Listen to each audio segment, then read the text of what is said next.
anite yanga yo anite dabanda kamale seneke baliyo daba samunde kadoma Alisa ambe ya wala dɔniya k'a fɔ ko jiwara jɛmukan hukumu kɔnɔna na min y'a se Siriwala min bɛ Safo commune rurale kɔnɔ n'a bɛ Kati cercle kɔnɔna na an yalayalala Ture Fuseni Ture a ka melon foro kɔnɔna na sisan an ɲɛ b'a la k'a fɔ nin fana ye kokuraya ko la sabula an ɲɛ bɛ mansinw caman kɔni kolosolen bɛ ɲɔgɔn na Ture nin fana ye jumɛn ye Kamara i ka nin ɲininkali fana diyara n ye kosɛbɛ ni a fɔ nin ma ko tête de station donc tête de station nin fɛn in foro in bɛɛ bɛ piloter nin yɔrɔnin de la yan nɔ c'est à dire ni fankelen o fankelen n'i y'a dayɛlɛ o bɛ sin ka foro fankelen bɛɛ sɔn ɲɔgɔn fɛ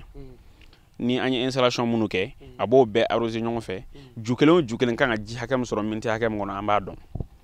parce que a bɛ ji tɔntɔn a kɔrɔ de a tɛ ji seri i tɛ ji yɛrɛ bɔ k'a mɛn i t'a bɔtɔla ye donc a b'o kɛ en même temps i m'a ye ju ninnu filɛ u bɛɛ tacogo ye kelen ka taa ju fɔlɔ fo ju laban dɔ ma bon ni dɔ ye dɔ ma jan ni dɔ ye c'est homogène donc i b'a fɔ ko a bɛɛ ye filanu mun b'o kɛ o de ye nin système ye nin système in dɔrɔn de bɛ se k'o kɛ parce que i bɛ ji bila ka taa u bɛɛ b'u ka ji hakɛ kelen sɔrɔ dɔ ta tɛ caya ni dɔ ta ye i bɛ nɔgɔ an'u ka balo ninnu an'u furakɛlan ninnu a bɛɛ de bɛ taa nin fɛ donc n'i y'a fɛn fɛn bila ka taa a bɛ mun kan ka di ju kelen ma a bɛɛ calculer no ka dépend kɛtɔ ka bila an b'a dɔn ju kelen mago bɛ hakɛ min na an b'o bila ka taa a bɛɛ b'a hakɛ sɔrɔ bon n'i y'a ye fɛnɛ an b'a fɔ ko yiri bɛ ɲɛ a bɛ nin tɔni hakɛ di dɔ wɛrɛ tɛ o tɛ suya ye quoi yiri bɛ komi i n'a fɔ hadamaden fɛn ni ma fɛn de don i m'a ye a bɛ bɔ denmisɛnninya la ka na funankɛniya la a bɛ b'o la ka na kɛ mɔgɔkɔrɔba ye ka b'o la ka den wolo n'a tilal'o la a bɛ sa a b'a si to a kɔ yiri si de ye a den ye bon yɔrɔ a ka di bagan ni yirimafɛn bɛɛ u bɛ fɛ de ka si caman t'u kɔ o de y'a to u b'a ɲini ka den caman kɛ n'i y'a ye u ma se k'a den caman kɛ dɔrɔn u mago bɛ fɛn mun na u ma se ka o de sɔrɔ bon o fɛn tɛ se ka sɔrɔ fɛnɛ ni nin tɛ parce que nin système mun filɛ nin ye tan n'i ko k'i bɛ yaala par exemple ka nɔgɔ kɛ yiri ju kelen o ju kelen kɔrɔ ou bien ka ju kelen o ju kelen sɔn ni raccord ye ou bien ji ye i tɛgɛ ye dɔ ta bɛ caya ni dɔ ta ye hali nɔgɔ tatɔla nɔgɔ dɔ bɛ caya ni dɔ ye et puis en même temps tellement que foro ka bon n'i ko ko mɔgɔ ka yaala ka nin sɔn tigɛ la ka nɔgɔ dun ni tigɛ ye an bɛ nin kɛ miniti 10 o b'a sɔrɔ an tilala hectare 5 la ka ban mais n'i ko k'i k'a kɛ ni tigɛ hali ni mɔgɔ 20 bila la u bɛ se ka tile kuturu bɛɛ ban non seulement a tɛ ɲɛ et puis u bɛ sɛgɛn donc nin bɛ dɔ bɔ i ka main d'œuvre ko la min filɛ nin ye nɔgɔ de san wa voilà nɔgɔ an b'a fɔ nin ma ko nɔgɔ bara c'est à dire nɔgɔ an ka nɔgɔ dɔw bɛ yen an b'a fɔ olu ma ko NPK n'o ye engrais chimique ye ani engrais bio o bɛɛ de bɛ kɛ nin na k'a bila ka taa nin kɔni bɛ komi dɔrɔn nin ye bara de ye nin bɛ komi fɛn yiri ninnu fɛn fɛn filɛ nin ɲɛ bɛ fɛn fɛn turulen na a bɛɛ dabara de ye nin ye u bɛ fɛn fɛn dun a bɛ tɛmɛ nin da in de fɛ pour que ka se olu ma bon n y'a f'i ye cogo min yiri bɛ komi i n'a fɔ mɔgɔ yiri bɛ daraka dun a bɛ tilera dun a bɛ sura dun bon an ka sɛnɛkɛcogo la yan nɔ i b'a sɔrɔ an bɛ yiri sɔn siɲɛ kelen tile 3 tile an tɛna sɔrɔ ou bien an b'a sɔn siɲɛ kelen fo sini an t'a sɔn an bɛ jiba k'a kɔrɔ ou bien n'an bɛ nɔgɔ k'a kɔrɔ siɲɛ kelen fo kalo kelen an tɛ nɔgɔ wɛrɛ k'a la ou bien semaine kelen an tɛ nɔgɔ wɛrɛ k'a la ka sɔrɔ a bɛ komi mɔgɔ de bon nɔgɔ sugu minnu bɛ kɛ nin ye nɔgɔ spécial de a nɔgɔw i b'a bila ka taa dɔrɔn i b'a sɔrɔ heure kelen kɔnɔ o y'a sɔrɔ a bɛ kɛ i n'a fɔ a y'a tobi k'a dun k'a fɛ k'a nafa sɔrɔ bon ni nin t'i bolo i tɛ se k'o kɛ parce que nin na ale nɔgɔ bɛ taa tile kɔnɔ siɲɛ 3 walima siɲɛ 4 ou bien siɲɛ 2 a bɛ dépend stade la wa fɛnɛ n y'a fɛ cogo a bɛ komi denmisɛnnin a ka denmisɛnninya waati la denyɛrɛnin mago bɛ nɔnɔ ni fɛnw na ale fɛnɛ mago bɛ fɛn dɔ la denmisɛnnin ma i b'o de kɛ nin nɔgɔ nin kɔnɔ o b'o bila ka taa a b'o dun n'a sera étape wɛrɛ ma i n'a fɔ n'a ye feereli daminɛ n'a ye woyoli daminɛ fɛn wɛrɛ bɛ yen o bɛ fara o nɔnɔ in kan pour que woyoli ka teliya n'o fɛnɛ teliyara n'a sera denni ma nɔnɔ in bɛ jɔ pe parce que o nafa foyi t'a kan bilen i bɛ fɛn wɛrɛ d'a ma n bɛ ka misaliya d'i ma dɔrɔn balo de bɛ di a ma i n'a fɔ adamaden bɛ balo cogo min na ani chaque étape ani waati wɛrɛ très bien très bien donc nin fɛnɛ bɛ ten tɔ de donc o dumuni kolo gɛlɛnw o de bɛ d'a ma o de b'a to a den bɛ ɲɛ a bɛ kɔgɔ n'a tigɛla a bɛ se ka kalo kelen kɛ ka sɔrɔ a ma tiɲɛ ni melon filɛ nin ye tan nin mun filɛ nin i bɛ se ka nin bila tantɔ n'i m'a bila tile kɔrɔ i y'a bila yɔrɔ la a bɛ komi tile tɛ jɔ a kan yɔrɔ min na dɔrɔn sinon suma ko tɛ foyi tɛ i k'a bila yɔrɔ la tile tɛ jɔ a kan yɔrɔ min na a bɛ se ka tile 15 fo ka taa se tile 25 fo kalo kelen i b'a fɔ k'i y'a tigɛ kunu de i kɔni b'a dɔn dɔrɔn k'a ma tigɛ kunu mun na a dagolonin de bɛ ja n'o b'a la a kɔnɔ bɛ to a cogo la donc maintenant pour que i ka se k'o résultat sɔrɔ fo nin système in de ka k'i bolo awɔ Touré i y'a yira k'a fɔ ko nin système k'a nafa ka bon nafa jumɛn bɛ nin système na d'accord donc ni système in filɛ nin ye ni système in nafa tɛ se ka ban fɔla parce que n'i y'a jateminɛ e k'a ji bɔtɔ laban ye ji in bɛ ka tɔn de o de y'a to système in y'a to ko goutte à goutte a bɛ ji tɔn de a b'a tɔni donc maintenant parce que i b'a dɔn an bɛ yiri sɔn cogo min na ka ji k'a kɔrɔ pacaga pacaga yiri mago t'o la yiri filɛ nin ye i mana ji litiri kelen kɛ yiri kɔrɔ litiri kelen na an ka kɛ san n'i ye ji litiri 10 kɛ yiri ju kelen kɔrɔ san litiri ta in na a bɛ litiri 2 dɔrɔn de min litiri 2 tɔ litiri 8 tɔ in i b'a sɔrɔ 6 o bɛ yelen fiɲɛ na ka évaporer litiri 2 dɔ in o bɛ jigin dugu jukɔrɔ a nili tɛ se yɔrɔ min na bon ni système in nafa ye mun ye i ɲɛ b'a la a bɛ ka ji tɔn cogo min na a bɛ ji di yiri ma yiri ka rythme la a bɛ ji tɔn donc la a bɛ mun tɔni yan'o ka jigin o b'a sɔrɔ yiri y'o min donc i ka ji tɛ tiɲɛ o de y'a nafa fɔlɔ yɛrɛ ye c'est à dire ni ji e kun kan ka fourrage 10 de sen i n'a fɔ i kan ka fourrage 2 sen an ka kɛ fourrage kelen b'i bolo o fourrage kelen i b'a sɔrɔ a tɛ se ka tɛmɛ o b'a sɔrɔ hectare 5 b'e bolo mais i b'a sɔrɔ fourrage kelen n'i ko k'i bɛ sɔnni kɛ an ka sɔncogo kɔrɔ ninnu na walima kɔlɔn kelen n'i ko i bɛ sɔnni kɛ an ka sɔncogo kɔrɔ in na i b'a sɔrɔ a kɔlɔn kelen walima a fourrage kelen a tɛ se ka tɛmɛ hectare kelen kan hectare 5 b'e bolo au lieu k'i ka fourrage wɛrɛ kɛ ou ka kɔlɔn wɛrɛ sen i b'a sɔrɔ n'i ye nin système in installé parce que nin b'i ka ji utiliser ta clan fo clan yɔrɔ 5 n'a y'a clan yɔrɔ 5 ji hakɛ mun b'i bolo n'o tɛ se ka hali ka hectare kelen sɔn o ji kelen bɛna hectare 5 sɔn i m'a ye ale filɛ ka yɔrɔnin mun sɔn ɲɛ t'o ɲigilen na mais ɲɛ t'a kɛrɛfɛ la i b'a ko depuis ala o da o ma deli ka sɔn i m'a faamuya bon o fɛnɛ mun b'o kɛ o ye nin mana in de ye nin mana in ye mana spécial dɔ de ye n'i y'a i b'a da ka sɔrɔ ka i bɛ nin gutagutu in da ka sɔrɔ ka ale da n'i ye ale da dɔrɔn a bɛ ji minɛ ji tɛ woyo maintenant ni ji ma woyo i mana ji fitinin mun kɛ yiri kɔrɔ a b'o nafa sɔrɔ et puis en même temps i b'a ye ji in a tɛ caya yiri ju ma pour que k'a fɔ k'a bɛ yiri yɛrɛ bana k'a bɛ fiɲɛ tigɛ a la o ye filanan ye et n'i ye nin yiri in yɛrɛ den cogo n'a woyo cogo ye ka tila k'a fɔ ko nin ji tɔntɔnni de bɛ ka bɔ yɔrɔ kabako don bon a sabanan ni mana in b'a kan a b'a to bin tɛ falen e ma e ɲɛ bɛ foro bɛɛ la e se ɲɛ bɛ bin n'a kɔnɔ donc i tɛ bin siɲɛni kɛ i tɛ bin fagalan utiliser donc a b'a to mɔgɔw niw bɛ kisi parce que ni bin fagalan ninnu ni fiyɛli ninnu ni fɛn bin siɲɛ ninnu yɛrɛ de ye mɔgɔw boli sɛlɛn ye bon n'o bɔra la yɔrɔ o ye belebeleba bɔlen a la bon i tɛ bin fagalan fɛnɛ utiliser parce que i b'a ye i ka fɛnw bin tɛ yen donc o bɛ adamadenw ni kisi parce que bin fagalan ninnu man ɲi a man ɲi an ka dugukolo ma a man ɲi an yɛrɛ ni ma voilà donc o ye a nafa yɛrɛ bakurubaw ye n'o bɔra a la a nafa dɔ wɛrɛ ye mun ye i bɛ sɔnni kɛ i b'a sɔrɔ wo mulu b'a la a wo bɛɛ bɛ ji hakɛ dɔ de bɔ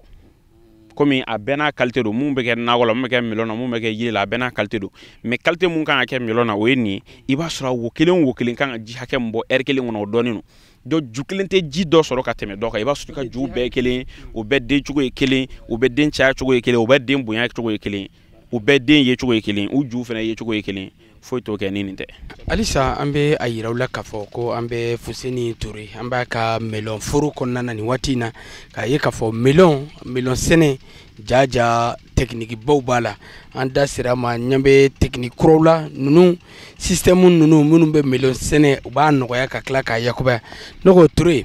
ni système a ye nin lakodɔn cogo jumɛn Kamara merci pour ta question bon ni système mun filɛ nin ye tantɔn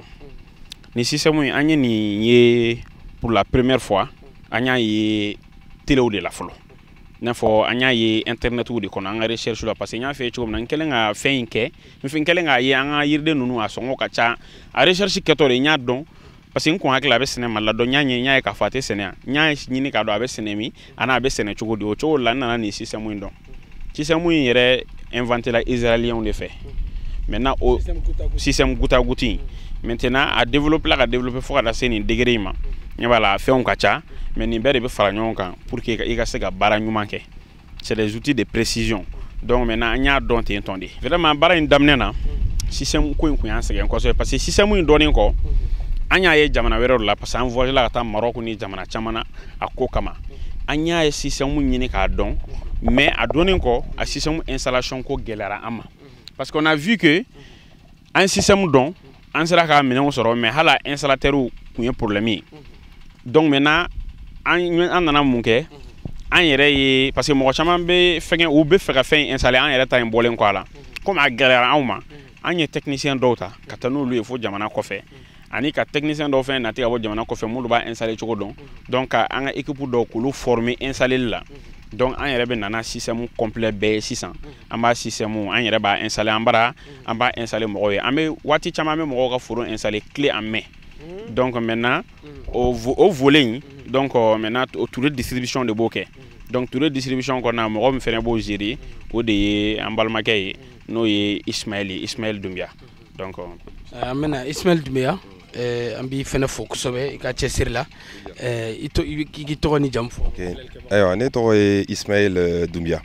donc ne occupé no Touré distribution na bon Touré distribution ka activité ye min ye système d'irrigation fɛn ni a b'an fɛ yan an yɛrɛ bɛ nana ye ka bɔ kɔ kan an bɛ nana matériel bɛɛ ka bɔ kɔ kan bon en installation fɛnɛ an yɛrɛ bɛ se ka installation bɛɛ kɛ donc an bɛ mɔgɔw ka foro suiviw kɛ ka u ka employés former donc technique kura minnu bɛ sɛnɛ la k'u former o fɛnɛ kan donc o ye Touré distribution ka baara ye bon Touré distribution ka baara fɛnɛ ni an ka sɛnɛfɛnw fɛnɛ sera a feere cogo a système de distribution an bɛ se ka a carin cogo min na jamana kɔnɔna la ani hali jamana kɔ kan donc Touré distribution ka baara bɛnnen don o ma voilà. Ismaël ni minɛn ninnu aw bɛ na n'a ye ka a santa bɛ sɔrɔ aw bolo ne mɔgɔya sa aw bolo fana aw bɛ tila k'a tigi accompagner fo ka taa fɔ a installer la ka foro la fo ka baara daminɛ n'a ye. Alors minɛn a tɛ daminɛ minɛn yɛrɛ la k'a daminɛ a tigi ka foro yɛrɛ binni na n'o y'a sɔrɔ a tigi ma ka foro bin fɔlɔ a tigi ka foro binni na k'a ka dugukolo étudier k'a lajɛ n'o y'a sɔrɔ a bɛ fɛ ka sɛnɛfɛn min kɛ n'a bɛ ɲɛ dugukolo in na Touré distribution b'o o baaraw kɛ bon minɛn ninnu fɛnɛ la minɛn ninnu an yɛrɛ bɛ nana ye an b'a installer a bɛ san an bolo bon an yɛrɛ bɛ se k'a tigila mɔgɔ fɛnɛ dɛmɛ a installation na donc ni o de ka d'a ye donc n'a ka foro suivi fɛnɛ ka d'a ye a ka sɛnɛfɛnw na walima k'a conseiller a bɛ se ka sɛnɛfɛn min kɛ période min kɔnɔ an bɛ se k'a conseiller olu bɛɛ fɛnɛ la donc o ye Touré distribution ka volet dɔ ye donc alors a sɔrɔli ka nɔgɔn kojugu parce que a minɛnw b'an yɛrɛ bolo yan nɔ caman importelen b'an bolo yan nɔ caman importelen b'an bolo sɔngɔ fɛnɛ ka nɔgɔn parce que an yɛrɛ ka vision ye min ye o ye ka sɛnɛ ka nɔgɔya Mali la k'a moderniser k'a nɔgɔya Mali la k'a yira jeunes na fana k'a fɔ ko baara bɛ yan baara b'an fɛ yan dugukolo b'an bolo système bɛ yen nɔ minnu bɛ kɔ kan min bɛ se ka kɛ yan nɔ donc wa an bɛ se ka nafa sɔrɔ a la fana donc sɛnɛ tɛ kunfɛ ko ye a bɛ kalan de a bɛ jateminɛ de mɔgɔw bɛ former a la de fana donc an b'a formation in bɛɛ kɛ an bɛ formation in kɛ an bɛ suivi kɛ et puis minɛn ninnu a bɛ sɔrɔ fana sɔngɔ damatɛmɛ duman fɛnɛ la voilà. Ismaël yanni ka bɔ kɔrɔfɔ kɔnɔ i bɛ se ka hali bi welekan jumɛn lase malidenw ma sabula a yɛrɛ k'a fɔ an ka jamana sɛnɛkɛ jamana de don an ka jamana ye sɛnɛkɛ jamana ye aw ye sifinw ye aw ye kalanbaw kɛ e yɛrɛ i taamana ka o bɛɛ to yen ka na k'i yɛrɛ di nin ma i bɛ se ka welekan jumɛn lase halisa cikɛlaw ma kɛrɛnkɛrɛn Mali sifinnakaw ma bɛɛ lajɛlen ka se k'a essayer k'aw ladege walasa sɔrɔ ni yiriwa dunkafaw bɛ se ka sabati an ka jamana kɔnɔ cogo min na. N y'a faamuya ni ɲininkali in diyara n ye kojugu Sherifla vraiment n b'aw fo a ka nin hakilina in na kosɛbɛ parce que aw de b'a permettre an bɛ se ka messagew ɲɛfɔ ka kunnafoniw di faamuyali bɛ se ka kɛ kunnafoniw la cogoya min na alors ne yɛrɛ ka parcours ne ye n ka kalan daminɛ Mali la yan ka bac sɔrɔ 2001 ka taa finance de kalan France n ye san caman kɛ o kalan na n y'o diplôme sɔrɔ mais n nana ye k'a fɔ finance in kalanni dɔrɔn tɛ opportunité de bɛ Mali la yan foyi ma kɛ yan fɔlɔ a kana filɛ ko an bɛ nin bɛɛ la foyi ma kɛ yan nɔ Mali la fɔlɔ n'i ye a ta k'a da jamana wɛrɛw ma foyi ma kɛ yan donc an y'a décidé ka segin ka na an ɲɛsin dugukolo ma dugukolo tɛ tulonkɛfɛn ye dugukolo man tɛ ka négliger alors n'i y'a jateminɛ yɛrɛ Faransi waritigi caman agriculteurs don mɔgɔw t'a jateminɛ mais Faransi waritigi caman bɛ yen dugukolotigiw de don u y'a daminɛ dugukolo de la agriculteurs don mais u y'a moderniser de u y'a moderniser u kelen bɛ se k'a kɛ hectare caman b'u bolo u b'a labara wa u y'a technique fɛnɛ développer ka taa fɛ bon ne ni n balimakɛ Fuseni Ture an ye hakilina in ta ka da kun damadamanin kan ne yɛrɛ ye France kɛ ɲinan bɛ kɛ ne san 20 ye France n ye n balimaw ye condition sugu bɛɛ la minnu bɛ taa sira ɲumanw fɛ minnu bɛ taa jikan siraw fɛ u bɛ condition min na vraiment n'i m'a vécu i tɛ se k'a dɔn donc bon an ka apport bɛ se ka kɛ min ye k'a yira k'a fɔ n'i taara tagali in tɛ problème ye i ka segin ka na nka n'i seginna ka na i kana fɛn fɛnɛ kɛ fɛn min bɛ mɔgɔw nafa fɛn min b'i nafa fɛn min bɛ jamana nafa donc o hukumu de kɔnɔna la an y'a décider ka don nin baara in na donc baara in an y'a daminɛ a bɛ san dama dama bɔ an bɛ ka an jilaja a fɛ kosɛbɛ donc weleweleda min bɛ ne ma fana jeunes dɔrɔn tɛ an ka fanga tigilamɔgɔw an mago bɛ olu de ka dɛmɛ na kosɛbɛ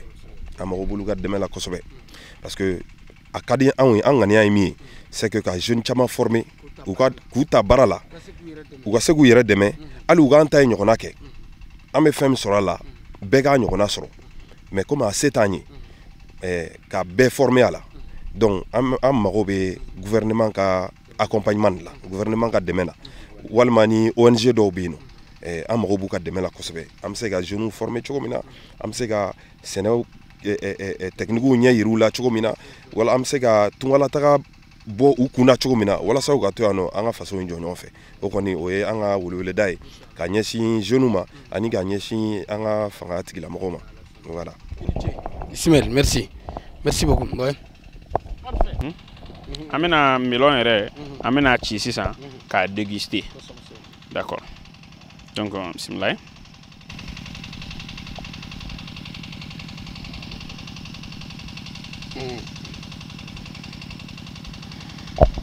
I m'a kɔnɔna ye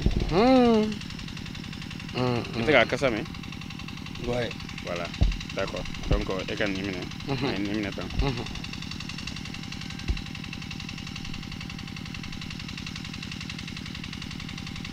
bon nin y'a selen de ye n ye mun fɛ nin y'a selen ye kalo 3 de la donc i bɛ se ka déguster k'a lajɛ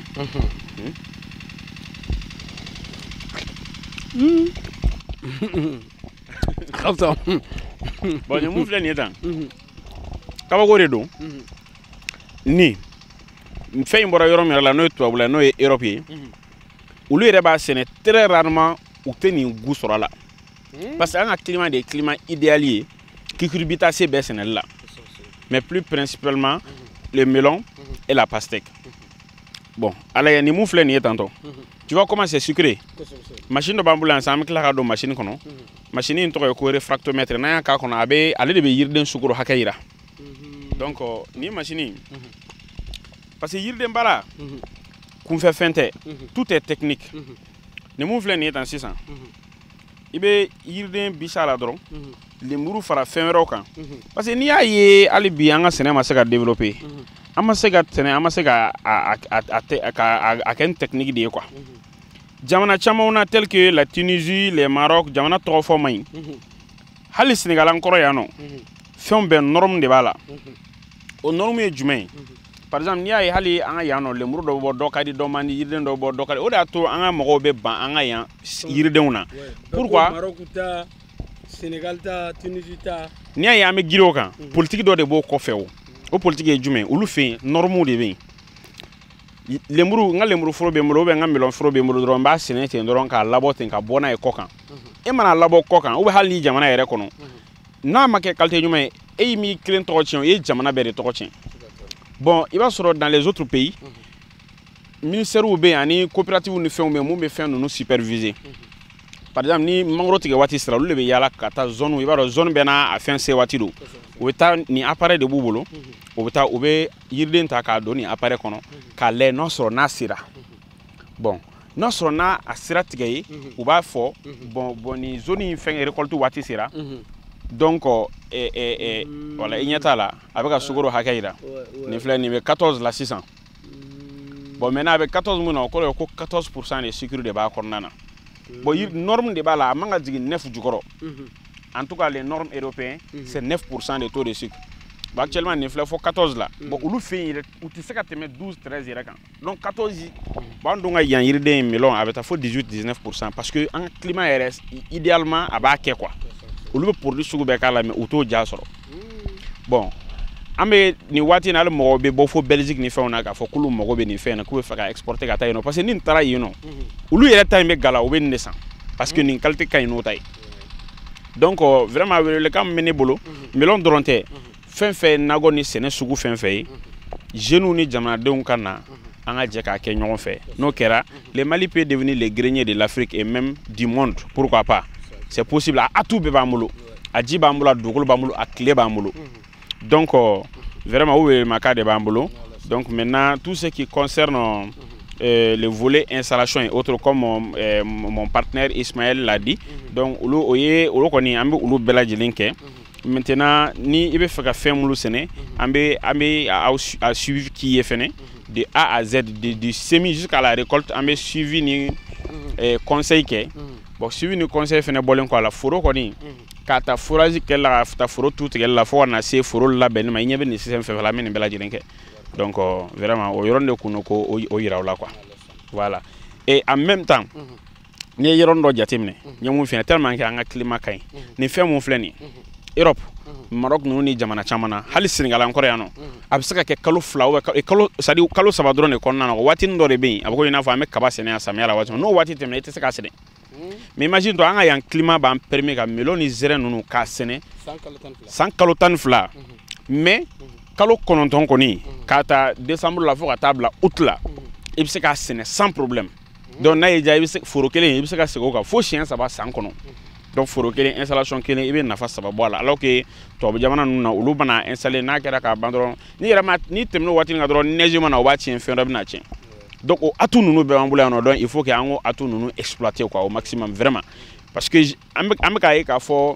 mɔgɔw bɛ ka bɔ tubabuw bɛ ka na arabuw bɛ ka na mɔgɔ caman de bɛ ka na u bɛ ka na forobaw san yan nɔ centaine d'hectares u bɛ k'a installer u bɛ fɛ ka na agriculture kɛ yan nɔ bon n'olu y'a kɛ ka sɔrɔ an bolo ma don a la dɔrɔn an tɛ se k'a ɲɛ sɔrɔ tuguni an ka sɛnɛ bɛ tila ka kɛ walimɔgɔw ta ye an k'an jija vraiment an ka nin secteur in minɛ ni nin minɛna fanga bɛ kɛ anw sɛnɛkɛlaw la fɛn dɔw bɛ yen an bɛ se ka olu bali ka kɛ voilà donc vraiment o welewelemada de tun b'an bolo ka a fɛngɛ. Merci beaucoup. Merci. An bɛ aw ladɔnniya k'a fɔ ko bi an tun bɛ dugu min na o ye Seriwala ye Seriwala min bɛ Safo commune rurale fɛ n'a bɛ Kati cercle kɔnɔna na ani an balimakɛ Fusini Ture ka fara a ka cakɛlaw kan an munumununa a ka million foro kɔnɔna na an y'a ye k'a fɔ million kɔni alhamdulilayi million a sɛbɛkɔrɔ ɲɛlen bɛ yan nɔ awa million min n'a bɛ yan fɛnɛ an bɔra k'a dun aw ɲɛna sisan nɔ million in dunni dala ka di wa nafa ka bon kosɛbɛ vraiment an ye fɛn caman faamuya bi million sɛnɛ kan an ɲɛ b'a la k'a fɔ an sigilen filɛ nin ye nin fɛnɛ ye bazin bazin ji bɛ bɔ nin de kɔnɔ ka don foro kɔnɔna na nka a ka kan Ture i ka nin ɲɛfɔ an ɲɛna nin fɛnɛ fɛn jumɛn y'a la. Kamara i ka ɲininkali diyara n ye tuguni hali bi k'aw fo ka segin k'aw fo donc i ka nin ɲininkali ye mun ye nin dingɛ in a bɛ fɔ nin ma ko bassin de rétention d'eau awɔ jimarayɔrɔ parce que foro yɔrɔ yan nɔ an ka mɔgɔ caman bɛ yen n'u ye foro sɛnɛ dɔrɔn n'u ye forage kɛ dɔrɔn u bɛ fɛn fɔlɔ min kɛ u bɛ nin de kɛ n'o ye château ye u bɛ château de kɛ bon château nafa ka dɔgɔ foro la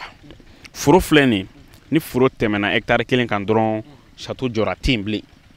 mais mɔgɔw t'o dɔn château yɛrɛ dabɔ n'o jimara de kama baganw ka ji min ta ani adamadenw ka ji min ta n'o tɛ nin dingɛ mun filɛ nin ye tan nin bɛ 500 000 litres de ta c'est à dire a bɛ komi litre miliyɔn 1 kilancɛ quoi bon nin ji in filɛ nin ye tan forage caman de b'an bolo a bɛɛ de ji bɛ bila nin kɔnɔ donc maintenant machine wɛrɛ bɛ yen o bɛ sɔrɔ ka ji sama nin na k'an ka système goutte à goutte in k'o servi awɔ donc hali ni foro hectare 100 o hectare 100 in bɛɛ ji bɛ se ka bɔ nin dingɛ kelen in kɔnɔ donc a nafa fɔlɔfɔlɔ ye mun ye ni par exemple nin mun filɛ nin ye tan ni 500 000 litres in n'i ko k'i bɛ nin dilan château la an ka château conventionnel ninnu na i b'a sɔrɔ i bɛ mun don a la a ka ca ni a bɛ hali miliyɔn 200 bɔ a ka ca n'o yɛrɛ parce que hali an ka gouvernement bɛ château minnu dilan a t'o bɔ bon nin dun filɛ nin i b'a sɔrɔ n'i ko k'i bɛ nin 500 000 litres dilan a wari ma ca bon an bɛ nin bɛɛ lajɛlen dilan mais nin mun filɛ nin ye tan o y'a nafa fɔlɔ-fɔlɔ ye par rapport au coût a da ka nɔgɔ ka tɛmɛ dɔ in kan a ka ji marata ka ca ni dɔ in ye o filanan hali ni fourage 100 b'i bolo a ma se i ka château 100 jɔ a fourage 100 bɛɛ ji bɛ na o dingɛ kelen in kɔnɔ o système b'an bolo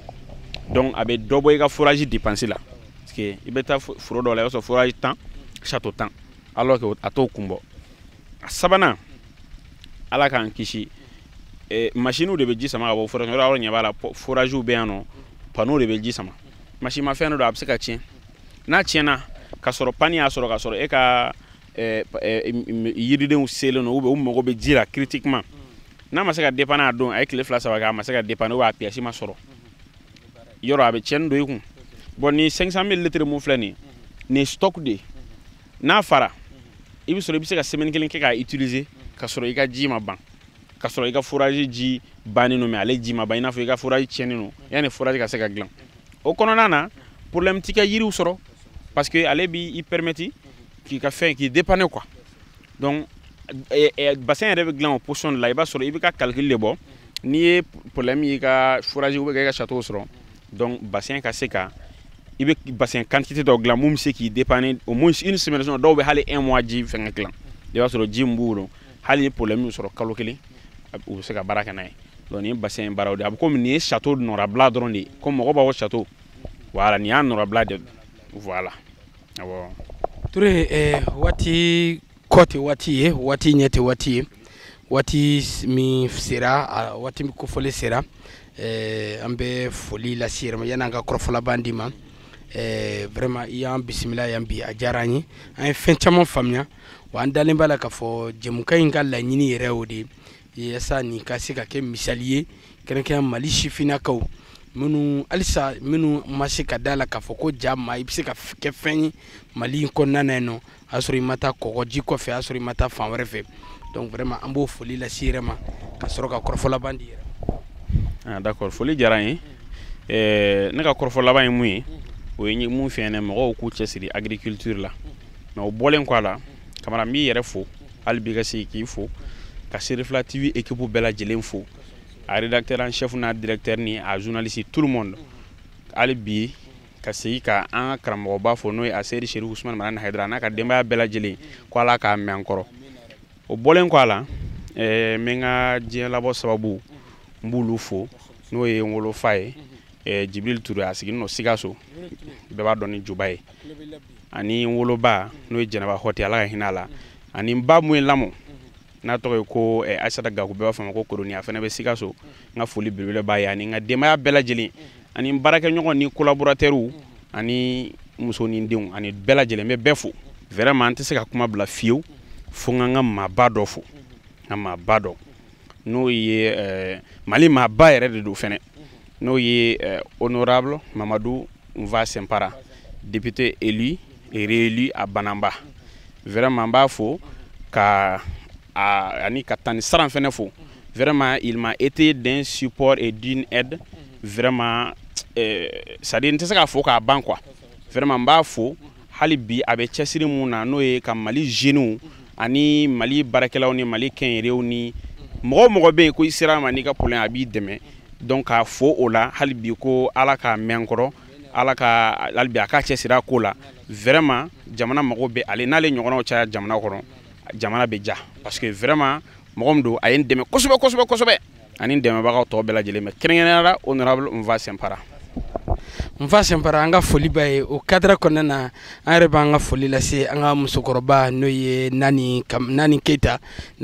an b'a fo nin waati in na ka jigidala ka bɛɛ lajɛlen fo ka Bankumanakaw bɛɛ lajɛlen fo an bɛ Manden bɛɛ fo nin jɛmukan kɔnɔna na Mali kɔnɔ ani Mali kɔ kan an ka foli bɛ se bɛɛ lajɛlen ma bi sɔgɔmada in na ka se Seriwala yan an ka jatala Nuhum Kone ka fara an ka chauffeur n'o ye fulakɛ ye Seydou Diallo ka fara ne yɛrɛ kan ka bɔ ka na an balimakɛ Fuseni Ture kana ka foro la yan kana se ka jɛmukan sigi min bɛ tali kɛ melon sɛnɛ an y'a ye k'a fɔ vraiment jaja melon ye fɛnba ye an bɛ melon ye jaja a bɛ sɛnɛ cogo min na Ture a da donna o bɛɛ lajɛlen na wa nafa mun bɛ sɔrɔ a la ani degun ni gɛlɛya mun b'a la Ture a da sera nin bɛɛ lajɛlen ma aw ni ce aw ka ɲamadali fɛ aw k'an bɛn ni Ala sɔnna ma jɛmukan wɛrɛ kɛnɛ kan wasalam.